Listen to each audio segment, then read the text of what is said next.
आमीन। मैं प्रार्थना करता हूँ इसने आपको आशीषित किया होगा, और यीशु के नाम पर मैं जानता हूँ कि आज के दिन से आप आत्मा में चलेंगे। ये कठिन नहीं है, ये कुछ चुने हुए लोगों के लिए नहीं है, ये पास्टर मार्क और न्यू क्रिएशन के सभी पास्टर्स के लिए नहीं है। आमीन। ये आपके लिए है। जी हाँ, आपके लिए है। आप आत्मा में चल सकते हैं अपनी परवरिश के क्षेत्र में, अपने विवाह के क्षेत्र में, अपने बिजनेस के क्षेत्र में, अपने नौकरी के क्षेत्र में, आप जहां कहीं भी हों। और याद रखिए, जब आप पवित्र आत्मा द्वारा अगुवाई पाते हैं, परिणाम हमेशा ये होता है कि परमेश्वर आपको सिखाते हैं कि आप इससे लाभान्वित हो, और वो आपकी अगुवाई करेंगे कि किस राह से आपको जाना चाहिए। और परमेश्वर की सब राहें शांति और आनंद की ही राहें हैं। आमीन। यीशु के नाम की स्तुति हो। धन्यवाद प्रभु यीशु मसीह। अगर आपने कभी यीशु को अपने व्यक्तिगत उद्धारकर्ता के रूप में स्वीकार नहीं किया है, तो इसी समय मेरे साथ ये प्रार्थना कीजिए। आमीन। हे पिता परमेश्वर, अपने हृदय से कहिए, हे पिता परमेश्वर, आपके प्रेम के लिए मैं आपको धन्यवाद करता हूं। धन्यवाद कि आपने अपने पुत्र को भी नहीं बख्शा और उसे मेरे लिए दे दिया। आपका धन्यवाद कि मसीह यीशु मेरे लिए क्रूस पर मरा। मैं एक पापी हूं और मसीह पापियों के लिए मरा। मैं इसके योग्य ठहरता हूं। धन्यवाद पिता परमेश्वर कि वो सब जो यीशु ने मेरे लिए किया, मैं इसी समय उसे ग्रहण कर रहा हूं। यीशु के नाम पर मैं ग्रहण कर रहा हूं पापों की क्षमा को। मैं स्वीकार करता हूं कि यीशु मसीह मेरे प्रभु हैं, मेरे उद्धारकर्ता हैं। और मैं आपका धन्यवाद करता हूं पिता कि मैं हमेशा के लिए धर्मी ठहराया गया हूं। मैं हमेशा के लिए धर्मी हुआ हूं और मेरे सभी पाप अनंत काल के लिए हटा लिए गए हैं। ये हमेशा के लिए स्थापित हो गया है। धन्यवाद पिता परमेश्वर। अब मुझे भर दीजिए पिता, मुझे पवित्र आत्मा से भर दीजिए। प्रभु यीशु मसीह के नाम पर मैं मांगता हूं। धन्यवाद पिता। आमीन आमीन। दोस्तों, अगर आपने ये प्रार्थना की है तो आप परमेश्वर की संतान हैं। बाइबल कहती है कि आपके जीवन में पुरानी सारी बातें, आपके अंदर पुरानी सारी बातें बीत गई हैं, सभी बातें नई हो गई हैं। परमेश्वर के परिवार में आपका स्वागत है। आमीन। अपने पांव पर खड़े हो जाइए चर्च। दोस्तों, मैंने आप सबको बहुत मिस किया है।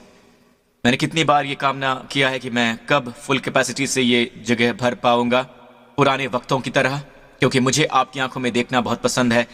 मैं आपसे बात करना पसंद करता हूं, मुझे ये बहुत पसंद है और इन सबको बहुत मिस करता हूं। और मेरा मानना है कि हम जल्दी ही फिर से इकट्ठे होंगे। केवल प्रभु ही ये कर सकते हैं। प्रभु की स्तुति हो। और मेरा मानना है वो ऐसा करेंगे। आमीन। और इसी बीच ऊपर देखते रहिए, आपका छुटकारा, आपका शारीरिक छुटकारा नजदीक आ रहा है। हालेलुया। वही शरीर जिसके बारे में मैंने आपको बताया, एक शरीर जो यीशु की तरह रूपांतरित हो गया, वो तेजस्वी शरीर बस आ ही रहा है। वो बहुत ही निकट है। मैं महसूस कर सकता हूं कि रैप्चर किसी भी समय हो सकता है। यीशु के नाम की स्तुति हो। पूरे स्थान पर अपने हाथ ऊपर उठाइए।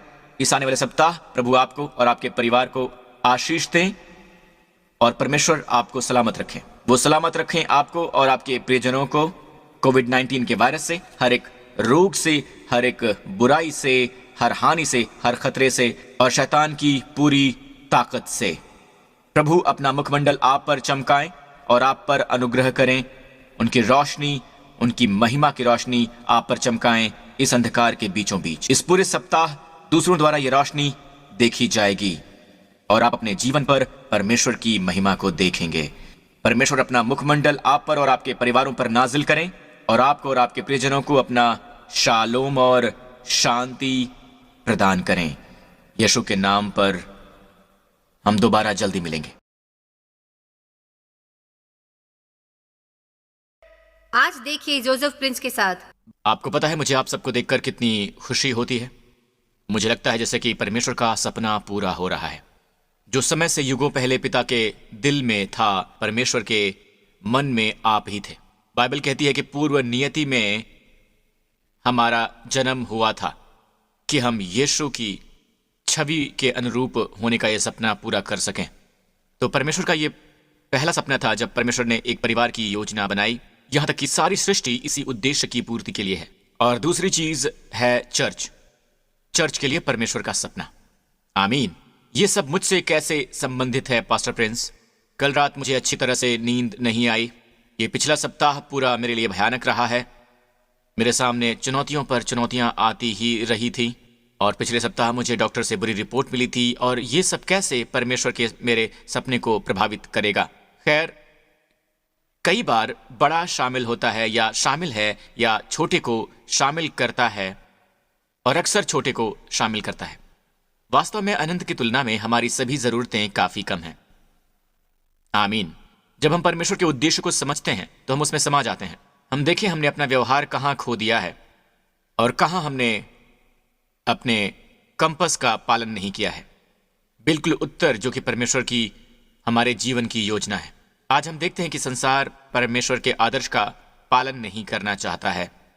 हम देखते हैं कि संसार अपने शरीरों का अनादर कर रहा है, परमेश्वर के दिए उपहारों का अनादर कर रहा है। सभी उपहार जो परमेश्वर ने दिए हैं, और वैसे भी आपके पास सिर्फ एक ही शरीर है, इसका ख्याल रखें। यही घर है जिसमें आप रहते हैं।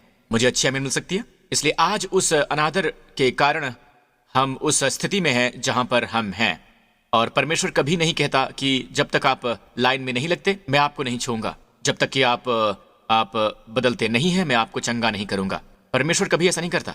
परमेश्वर उसके प्रेम की पूर्णता में आता है। तो कभी कभी हम इन सभी कष्टों से गुजरते हैं और हमें इसका एहसास नहीं होता है कि परमेश्वर नहीं चाहता कि आपको कष्ट हो, लेकिन कई बार कष्ट आत्मरूपित होता है और साथ ही आपकी आत्मा का एक दुश्मन है। हम मांस और रक्त के विरुद्ध नहीं है, बल्कि सिद्धांतों और शक्तियों के विरुद्ध कुश्ती लड़ते हैं। आमीन। ये सिद्धांत और शक्तियां हैं और वो व्यक्तियों का आदर नहीं करते। अगर उन्हें मौका मिल जाए तो आपके बच्चों पर हमला करेंगे। हम एक गिरे हुए संसार में हैं, हमें वास्तविकता का सामना करना है। तो अब जबकि हम बचाए गए हैं, ठीक है, मैं उनकी बात कर रहा हूं जिन्होंने मसीह पर अपना भरोसा रखा है। मसीह हमारे पापों के लिए मरा और हमारे पापों के बिना वो फिर से मृतकों में से जी उठा। उसने प्रभावी रूप से उन सभी को अपने लहू के द्वारा दूर कर दिया। आमीन। और जब वो मृतकों में से जी उठा तब से ही आपकी पहचान उसमें है। तो रोमियो अध्याय 5 हमें बताता है, सो जब हम विश्वास से धर्मी ठहरे हैं तो अपने प्रभु यीशु मसीह के द्वारा परमेश्वर के साथ मेल रखें। यीशु मसीह के द्वारा, जिसके द्वारा विश्वास के कारण उस अनुग्रह तक हम पहुंचे हैं, हम उसमें बने हैं और हमारी पहुंच भी हुई है। एक बार जब आप विश्वास से न्याय संगत हो जाते हैं तो आपके पास पहुंच होती है। ये इस पीढ़ी के साथ बात करने जैसा है। आपके पास हर चीज की पहुंच होनी चाहिए। आमीन। आप एक इमारत में जाते हैं, आपकी उसमें पहुंच होनी चाहिए। उस इमारत की आपको पासवर्ड, पिन और कोड पता होना चाहिए। कुछ भी, आपका एटीएम, उस तक आपकी पहुंच होनी चाहिए। आपके एटीएम तक पहुंच के लिए आपके पास आपका पिन नंबर होना चाहिए। क्या मैं सही कह रहा हूं? खैर, जब हम विश्वास से परमेश्वर के साथ न्याय संगत हैं तो हमारी पहुंच अनुग्रह नामक स्थान पर है। अनुग्रह जहां हम खड़े हुए हैं, जहां हम खड़े हैं, तो जहां कहीं भी आप जाते हैं चारों ओर अनुग्रह पाते हैं। आमीन। इसलिए इस अनुग्रह तक विश्वास के द्वारा हमारी पहुंच है। तो अब इस विश्वास के द्वारा इस पक्ष में हमारी पहुंच है। अनुग्रह एहसान भी हो सकता है। यह एहसान है, परमेश्वर के साथ अनुग्रह का ये स्थान। अनुग्रह आधार है। हम परमेश्वर की महिमा की आशा में गर्व करते हैं। इसका मतलब कि आशा हमेशा भविष्य ही होता है। आशा अच्छे के प्रति सकारात्मक आशा है। परमेश्वर की स्तुति हो। इसलिए अगले वचन में यह कहता है कि यही नहीं कि हम परमेश्वर की महिमा की आशा पर घमंड करें, ठीक है, केवल यही नहीं, वरन हम क्लेशों में भी घमंड करें। ओल्ड किंग जेम्स में यह कहता है क्लेश, कष्ट। अब ये अजीब तरह का है। ये ऐसा है, अगर आप इसके बारे में सोचें, वाह, हम अपने कष्टों में भी घमंड करें। कष्ट परमेश्वर की ओर से नहीं है। आप परमेश्वर की वास्तविक योजना अदन के बाग पर नजर डालें, किसी को कष्ट नहीं था। वहां हर चीज बहुतायत में थी, ठीक है। पाप की वजह से कष्ट आया, पर यह सिर्फ आपको बता रहा है कि जब कष्ट आता है परमेश्वर उससे निपटने जा रहे हैं, और इसकी वजह है जो यीशु ने क्रूस पर किया था। और अब ये जो कष्ट है वो तुम में से कुछ पैदा करेगा, अगर आप परमेश्वर की योजना को जानते हैं। तो चाहे कैसा भी कष्ट हो, आमीन। वो ये नहीं कहता कि आप इस कष्ट में रहेंगे, वो कहता है कि कष्ट, हम जानते हैं कि कष्ट में भी घमंड करते हैं। कष्ट दृढ़ता पैदा करता है, और दृढ़ता चरित्र पैदा करती है, और चरित्र से उम्मीद। देखें कि उम्मीद क्या है? अच्छे की सकारात्मक उम्मीद। कष्ट से दृढ़ता उत्पन्न होती है, दृढ़ता से चरित्र पैदा होता है। चरित्र वही जो मैं ढूंढ रहा हूं। जब मैं बात करता हूं नेताओं की, तो इन महान लोगों पर शासन करना, इन महान लोगों की निगरानी करना। यहां पर न्यू क्रिश्चियन चर्च में मैं सिद्ध चरित्र की तलाश में हूं, और आप चाहे जो भी समझे, मैं आपको बता दूं कि मैं एक सिद्ध चरित्र की तलाश में हूं। उन लोगों का चरित्र जो जानते हैं कि वो कमजोर हैं और अपनी शक्ति पर निर्भर हैं। वो लोग जो नरक से गुजर रहे हैं और दूसरी तरफ जानते हुए निकलते हैं कि केवल प्रभु ही उनकी शक्ति बहाल कर सकता है। आमीन। उसका प्रेम मायने रखता है, मानवीय प्रयास नहीं, बल्कि सिद्ध चरित्र के हैं। और तब ये उम्मीद पैदा करता है आपके भविष्य के लिए। और उम्मीद, ध्यान दीजिएगा, और उम्मीद हमें शर्मिंदा नहीं करती है। अगर आपके पास उम्मीद है तो ये आपको शर्मिंदा नहीं करेगी। आज दुनिया कहती है मत बढ़ाओ अपना। एक चीज बताऊं मैं आपको, यह आपका पास्टर आपसे बात कर रहा है, अपनी निराशा बढ़ने मत दीजिए। आमीन। आपको अपने भविष्य में अच्छे के लिए विश्वास करने की पूरी वजह है, अच्छे की उम्मीद का पूरा विश्वास है। आपको अपने भविष्य में एक अच्छी सुखद संभावना के लिए आपको उम्मीद है, क्योंकि यीशु ने क्रूस पर आपके सभी पापों को उठा लिया है और उन पापों के सभी प्रभावों को खारिज कर दिया है और उन पापों की फसल काट डाली है। कोई बुरी चीजें नहीं है जो वापस आ सके आपको परेशान करने के लिए। आपके पाप की फसल की मजदूरी, आपके पाप की फसल, अगर मैं ऐसा कह सकता हूं, तो मैं आपको बता दूं कि वो सब कुछ क्रूस पर काट दिया गया है। जी हां, और वो सारी फसलें काट दी गई हैं। आमीन। जब यीशु ने चिल्लाकर कहा कि पूरा हुआ, आपके लिए भविष्य में अच्छाई के अलावा कुछ भी नहीं है। तो विश्वासियों को अपनी उम्मीद जरूर बढ़ानी चाहिए।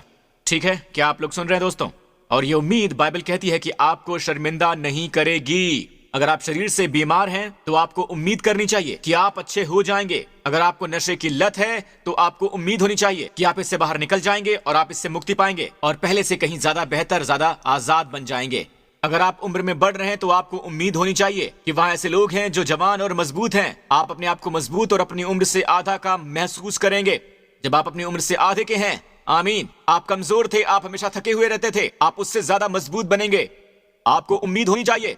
तो जब आप उम्मीद के बारे में सुनते हैं तो आपको गुस्सा नहीं आता, जो लोगों को सिर्फ आशावान बनाने के लिए ही चित्र रंग रहे होते हैं। ठीक है, आमीन।